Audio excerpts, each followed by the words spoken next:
Alrighty, I hope to try to keep this as short as I can, but it will be a long video regardless. And I would like many of you, I know you don't always view through to the end, I'd like you to set aside a bit of time and do have a go at viewing this through to the end, even if you've got to watch it in several bits. Some of you who have known me, well, most of you who have known me for less than 3 or 4 years, which would be a great deal of you, may not know the full story behind my YouTube experience and the fact that at one point there I was an enabler to an e-bigger. Now, I sort of started off over here, living over here. I've been here for more than 8 years now, and it would have been 8 years in the like the 31st or the 30th of the 6th this year. And when I come over here, of course, being off-grid, I no longer had dial-up internet, and I experienced the speeds of 3G internet. And initially, for the first year and a half or so, I sort of, followed a lot of prepper stuff and stuff like that. And so I learned a few things about some preppers out there who, they might have been very good at. Those with the biggest mouth tend to talk the most, but know the least. Anyway, not saying all preppers are like that, but I've sort of come to realise there's an off-grid community. And although I lived off-grid, I never realised there was actually a community on YouTube of off-gridders.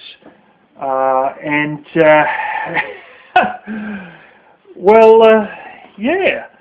I saw this guy who was fumbling and bumbling along, and I watched the video, and and then I thought a couple of days later, I probably should go back and just see how that guy's doing. Maybe offer him a bit of advice on how I'm already set up here, because I've already successfully, become off-grid. And I've had a few little teething issues and trials and stuff like that, but I've sort of made it. So, I'll give my advice to this guy. And I sort of did, and I got to emailing him, and one thing led to another, and a few months later, my name was being mentioned on his channel, and some of the ideas I had, and before I knew it, it was only a few months, and I was part of the inner circle of people who were in close contact with him. Probably a total of about 8 people, maybe 12. At maximum, but that sort of dwindled down to, in the end, it probably dwindled down to only about 6 people or so of what I call the inner circle. Now, in due course, I ended up getting featured on this guy's channel. He came to Australia, and I ended up in about 10 or 12 videos. And, the ugliness of the internet is when somebody falls out of favour, you can just unperson them by deleting all the videos, can't you?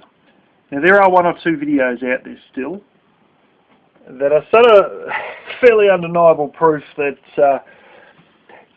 I had involvement with this guy, but in no way in hell am I really giving any hints of what those videos are, because he might delete those too. Anyway, when it initially first started out, there was a lot of positivity for what the guy was doing in his efforts to go off-grid and all that, and all of his experiments, because you do a lot of experiments too, and they're interesting to watch. They're good to watch. And, people would give him a lot of advice, and he would, the guy could go like a dog. Sometimes he would go for 10 or 12 hours a day. He could work for 10 or 12 hours a day, and still managed to upload a video. And, he was really chugging along there, and a lot of, there's a lot of enthusiasm. Heaps of people donated, materials, and people were donating money, and you know, there was a lot of momentum behind it, and it was good. It was good in the early days. It was very good. It was really worth watching in the early days. I didn't necessarily agree that he'd done everything the smartest way, but you know, it was still good viewing regardless. But I noticed a bit of a trend early days where, you know, he sort of, I felt, or I talked myself into this idea that the guy was effectively creating a bit like some people who create charities and they give themselves a job in the process. This guy was creating an experimental workshop of off-grid related stuff and giving himself a job in the process. But the thing is, I sort of noticed a change in language. And he didn't misgender anyone, don't worry about that. Transgenders weren't a big thing back then, or at least not to my knowledge. What he did though was the language changed a little bit from people are donating these materials to these experiments, to this project of these experiments, and you know, or this experiment or that project or that thing. And then it sort of changed from they're donating it to the experiment to they're donating this to they're donating to me and it's my stuff and I have been given this and I have and it sort of went from, well, I'm a representative of these experiments to people have given me this stuff for me. And it's my stuff now, type thing. And you know, you sort of, oh well, whatever. It's just a change in words. Ultimately, it's going to be his stuff if he's now got it, isn't it? You know. But see, it sort of kept going down from there. Then it got to the point of him claiming that people were giving conflicting advice. And then it got to the point of, you know, doing it certain ways, and he would just absolutely not listen to people telling him you're doing it wrong or there's a better way to do it. And then after he would not listen to people giving good advice and claim that there was conflicting advice,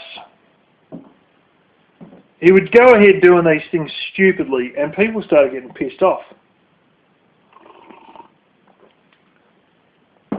And then it devolved further. And people just started getting labelled trolls. And then it sort of, you know, at first he used to sort of play around with the people he called trolls. I remember a bit of footage there where it showed him sleeping on the job, you know, and he done that just to stir people up, you know. And then it got to the point of him sort of, you know, claiming that everything was being sabotaged by trolls. And, you know, claiming threats and this and that. And then it really devolved into everything that happened. Coincidental stuff. And everything was just sort of, it become a witch hunt about trolls. And then those of us in the inner circle got squeezed in tighter, and I started to realise that it actually had devolved into nothing more than a 24-hour witch hunt of people that disagreed with him. And it was really, like, it got down to the point where it no longer mattered a shit if he showed something and done it the correct way, or he done it the wrong way, or he gave advice on this method, but there's an alternative method, or there's a different way of doing it, or there's a better way of doing it. It just come down to whatever he said was the right way, and you could never question it. And you were either with him or you're against him. You were either a viewer or you were a troll. And it was just this constant witch hunt of nobody can ever question anything I say or do. And it was a constant question of, who's this person I haven't seen? Are they a troll or are they not a troll? There was a guy who I used to have view me and view him, and you know, basically the guy was a very, very smart guy. He deals with aeronautical stuff. He has a shop dealing with hobby aircraft, and he understands more aeronautical principles than you could choke a donkey with. And he's a very smart guy. And he used to leave suggestions. And I would talk to this guy all the damn time. And all of a sudden, yeah, this other one, the big YouTuber, you know, decided that he might be a troll. And he's going, oh, I think he's a troll. I said, no, trust me, he's a good guy. He's a decent guy. Oh, I'm not too sure. Oh, the jury's still out. Blah, blah, blah, blah, blah. Getting to the point, though, it was no longer about if things were done right or wrong, if things had one way or an alternative way they could be done. If he used it the best way, if he'd done it the best way, or any advice or any suggestions or anything, everything revolved around either you kiss my ass or you're a troll. And it just became unquestionable, and it was basically like a cult. Your loyalty was on the line, and your loyalty was number one. And it didn't matter a fuck anything about these damn solar systems, batteries, this thing, that thing, wood stove, hot water system, wood-fired hot water system, composting. It didn't matter anything about anything. It's just, I am right, and nobody questions me, and loyalty is number one, and that's all there is to it. And it was really a cult. And on occasion, your loyalty might be questioned, so you've got to agree with it all. And there's that constant witch hunt. But then it started, you know, almost like, ooh, you know, are any of you close people, any of you going to turn on me? You better not be about to turn on me. And it just turned into bullshit. And I realised that, really speaking, I was in a cult. A cult of adoration. A cult where the cult leader could not be questioned. And the more freaky thing was, this guy was actually in a legitimate religious cult, and I met the leader's wife to then later see her on TV. Oh, that was an interesting point in my life. To meet someone in person who then later ends up on a television program, you know, like a current affairs type program, who is shown to be the wife of a major cult leader with friggin' bizarre atrocities and all this bullshit. And oh, fuck. Now we know where this guy learned to run everything like a cult. You got to really question when you go into a YouTube channel and everything is just absolutely polished clean, more clean than Hillary Clinton's presidential campaign or anything like that. All the little, you know, and it's just, ooh. And I know sometimes I rag on about this guy. This old bearded guy in the van dwelling community, but my God, I don't have any problem watching his videos. But my God, you go into the comments section and you've got to start questioning how you can see comments that are only adoration and praise for this guy. No talk about the van he's showing. No real questions or real discussion about this van. No suggestions on how it could be done differently or how it could be done better.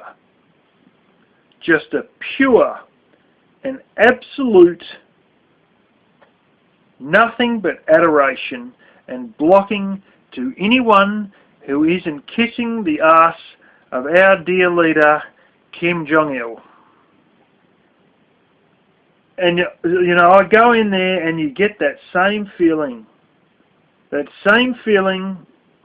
of everybody having to have total loyalty and everybody given 100% adoration or they don't exist. And I'm getting that feeling again, looking at that van-dwelling channel.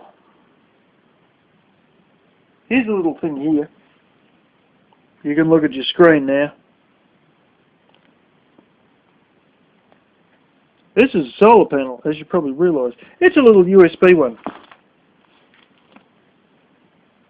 There's a little USB lead there, and that's plugs that fit that funny USB lead.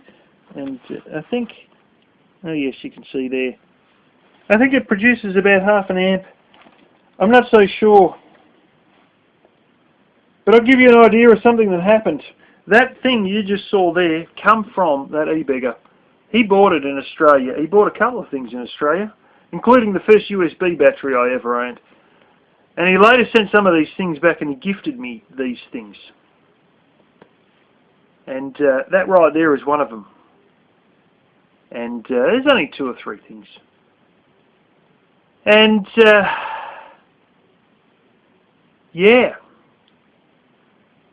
As I was driving him from the capital back to my house, he had that sitting on the dashboard of the car, another car from way back, and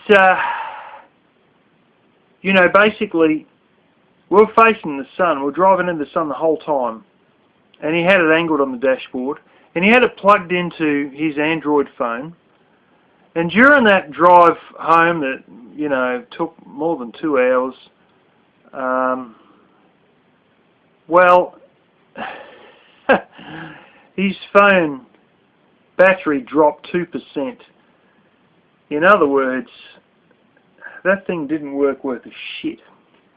And let me tell you, it barely does a damn thing. I wouldn't be surprised if it was a 1/4 amp. I think it might actually be a 1/4 of an amp because it is so bloody useless. I've never actually tested it properly. And basically, he went ahead and made a video on how this is such a great device and how everybody should go out and buy one. Why am I telling you this? Because they don't actually care about the truth. These e-beggars don't give a shit about the truth. It is all about niceties and making a video that pleases the viewer. And the viewer is always pleased when something works and something's nice and something's good. Many of you probably don't know, I built a house out of cardboard. It was a... You might see there's a white thing that's beside my main house. It's got like polycarbonate roof sheets and white sides. The base of that was originally used to build a cardboard house, which was a transportable building that made it from somebody else's shed to my house on the back of a tilt tray truck. After I spent the entire winter building this cardboard house that then lasted outside for 2 years out in the rain. I have video, you know, people go, oh, it's all going to sag as soon as it rains. So I had video of it in heavy rain while I was standing inside with the rain coming down outside. No leaks in the roof, no nothing. It was quite an interesting little thing I made. Yeah, it's featured on other people's channels. It is actually featured on a Tiny Home channel. Yeah. Kirsten Dirksen. Anyway. Faircompanies.com. Anyway. He told me as we were walking out there that I had to tell people that I was fixing up the insides. I was going to redo the interior of it, and I said, I'm not doing a damn thing on this. I've worked so long on it and I'm sick to death of it, to be quite honest. But he said, oh no, you've got to tell people what they want to hear. And at that point I started to realise that his channel was more about exactly what he told me to do. It was more about telling people what they want to hear versus telling them the honest truth.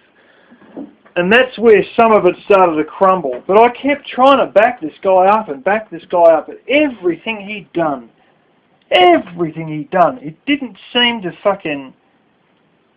Like, it was becoming hard to justify. You know how sometimes you can make excuses for lazy bums? And he's, oh, well, you know, he's going to get better, he's going to have a go. You know, maybe he's not doing it properly now, but, you know, they're going to work it out, you know, they're going to get there.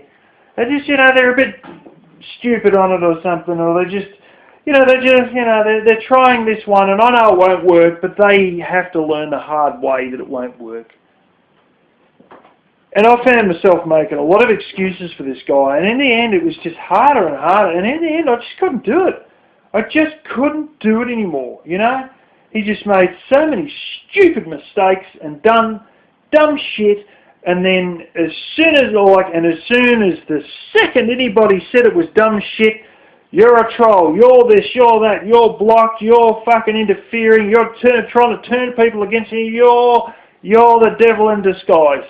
And it's like, dude, look, it was a bad way. Could you sort of admit it was, but you couldn't say anything. You couldn't speak against him. And it didn't matter how fucking dumb it was, you just couldn't question it.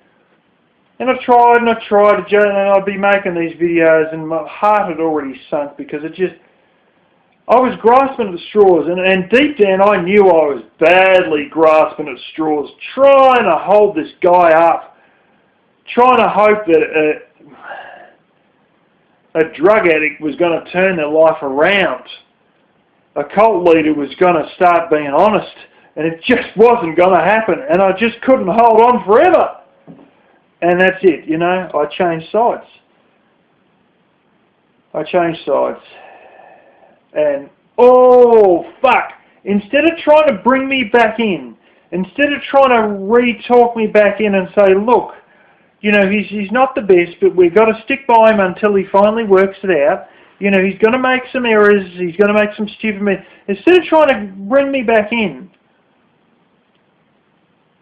one or two of the other people, particularly two women, some of you may know their damn names, who may have ended up in a court case more recently. Some of these people, these two women, holy fucking cow. My gosh, you want to talk about fucking psychopath. You know, you couldn't even talk with them. Every point that you would make, they're like, look, it's just, why did he do that? It's dumb, like this, that, and no, you can't fucking bomb. Every point you made, as soon as you had them on the spot, and as soon as you had them cornered, they would say, well, I wasn't talking about that. Change the subject. And say, well, this point, that point, that point. And you'd say, look, but no, that's not right because of bang, bang, bang. Well, I didn't mean that. Change the subject. Change the subject. Backflip, backflip, backflip, over and over. And you could never, ever get them to admit it. And it was just like a psychopathic denial. I still have a couple of these emails, probably should even show them. It was back in the days when you used to have YouTube private messages and it would send you an email copy, or at least part of an email copy. My gosh, it was some of the most psychopathic shit you've ever come across. And it was stupid because they possibly could have pissed in my pocket and drawn me back in, but they didn't. They just turned absolutely savage on one of the half a dozen people still left who until recently had been supporting him. And it's just phenomenal, you know, how they just turned on me like a pet crocodile. You know, there's no other way to put it. They went fucking ballistic, you know, and you could hardly believe it, you know, but that's what they did. You know, and the harder they fucking push me instead of trying to draw me back in, the further it polarised me. And that's what it's about with these people. They want to polarise people. They want 100% loyalty or you're blocked.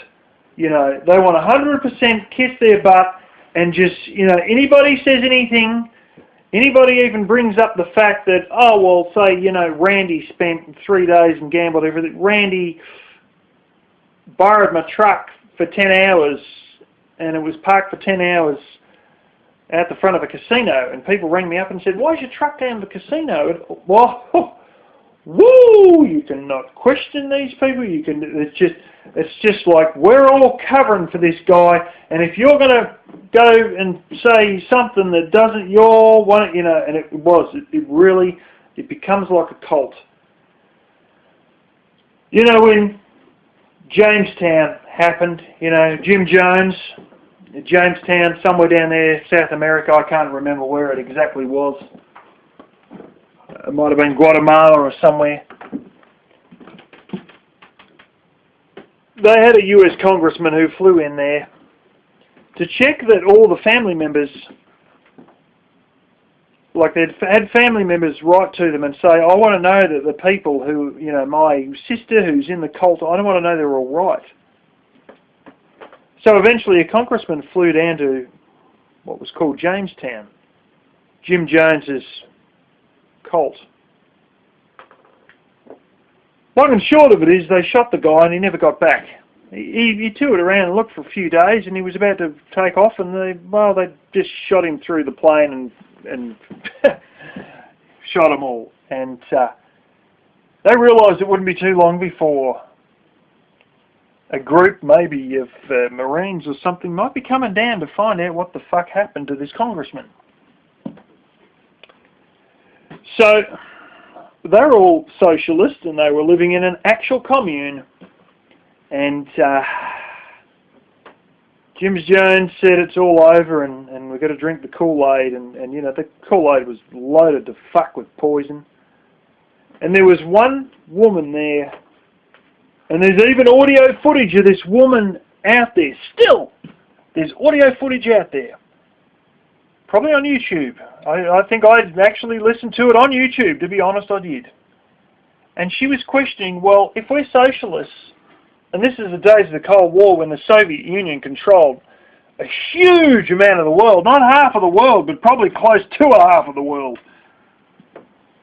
And she questioned, well, why can't we contact Russia and see if Russia will give us protection? Maybe they will let us go to Russia itself, you know, maybe we'll end up in Nicaragua, which was, you know, backed by Soviets at the time, or Cuba, or one of these other ones down there, that, you know, the socialist-backed, Soviet Union-backed countries.